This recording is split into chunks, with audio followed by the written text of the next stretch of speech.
Good morning student, I am Savita Kumari from gateway school. आज 5 class के student को हम लोग पढ़ाने जा रहे हैं दुनिया की छत। दुनिया की छत किसे कहते हैं? इसके पहले के चैप्टर में हम लोग राख की रस्सी पढ़ चुके हैं, जिसमें तिब्बत के मंत्री के बेटे के जीवन के ऊपर बना हुआ था और इसमें किस तरह से उस लड़की ने तिब्बत के मंत्री को अपने बुद्धि और विवेक का परिचय देते हुए उनके सवालों का जवाब दिया। अब दुनिया की छत किसे कहते हैं? यह एक कथा है।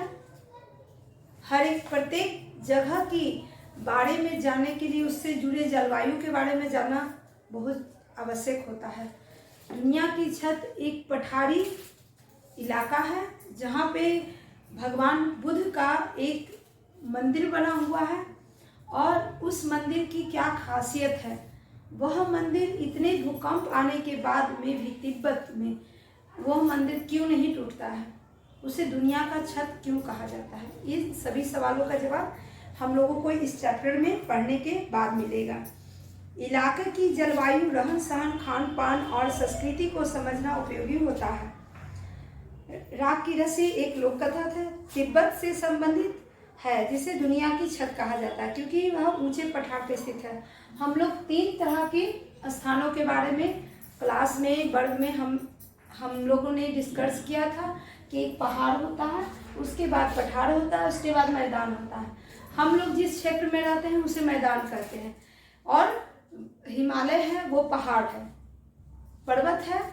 तो और जो जिसके बारे में हम लोग डिस्कस करने जा रहे हैं वो पठारी भाग में। अगर हम लोग कहा जाता है तो झारखंड इलाका लेते हैं तो वो पठारी भाग है, बस उसी से रिलेटेड वह इलाका पठारी भाग है, न मैदानी इलाका में न पहाड़ पे है। और वहाँ पे क्या जलवायु है आप लोग सभी को पता होगा, न ज़्यादा गर्मी और न ज़्यादा ठंड।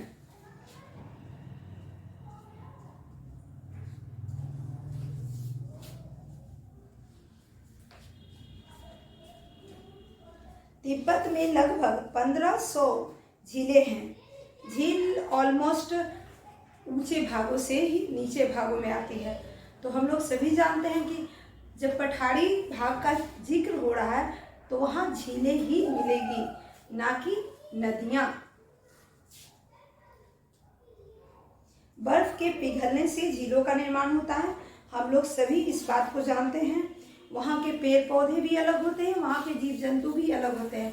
मतलब कहने का मेरा तात्पर्य है कि मैदानी क्षेत्र से अलग उनका रहन सहन, वहाँ का जलवायु अलग होता है, बिल्कुल अलग होता है, जिसे हम लोगों के लिए अलग वहाँ का जलवायु और रहन सहन देखने को मिलता है। जानकारी मिलती है कि किस वजह से वहाँ की जो मंदिर है, इमारत है, वहाँ के मंदिर की इमारतों को दीवार थोड़ा सा झुकी हुई जैसा बनाया जाता है और उनकी छत लकड़ी का ही होता है मैक्सिमम, क्योंकि उन क्षेत्रों में भूकंप की संभावनाएं ज़्यादा होती है। भूकंप को ध्यान में रखकर ही वहाँ के मंदिर या घरों का निर्माण किया जाता है। तिब्बत का सबसे बड़ा शहर लहासा है, जहाँ 3650 मीटर की ऊंचाई पर स्थित होने के कारण दुनिया का सबसे ऊंचा शहर माना जाता है।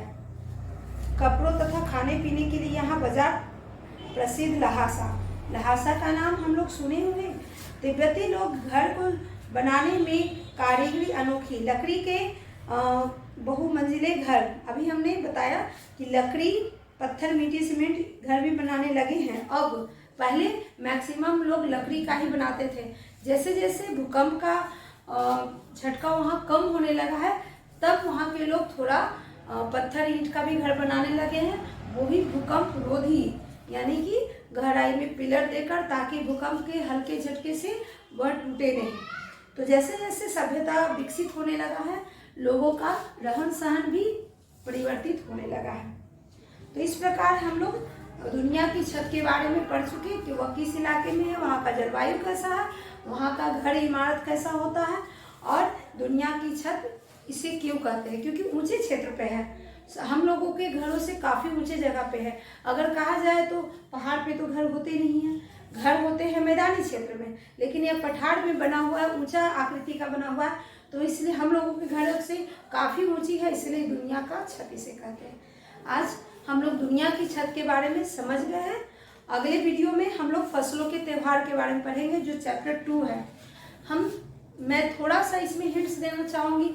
फसलों का त्यौहार प्रमुख इसमें बातें कही गई है मकर संक्रांति के ऊपर, जिसे हम लोग बहुत ही हर्षोल्लास और चाव के साथ ठंड के दिनों में मनाते हैं। यह 14 जनवरी को मनाया जाता है और हम लोग इसे काफ़ी पसंद करते हैं। क्यों पसंद करते हैं, इसके बनाने के पीछे क्या कारण है, इन सभी बातों के बारे में हम लोग नेक्स्ट वीडियो में जानेंगे। फसलों का त्यौहार। आज के लिए बस इतना। इस चैप्टर को पढ़कर समझ लीजिएगा। दुनिया की छत के बारे में अगर आपसे सवाल किया जाए तो आप इसके बारे में कम से कम 5 वाक्य तो जरूर ही बता देंगे। आज के लिए बस इतना ही। Thank you.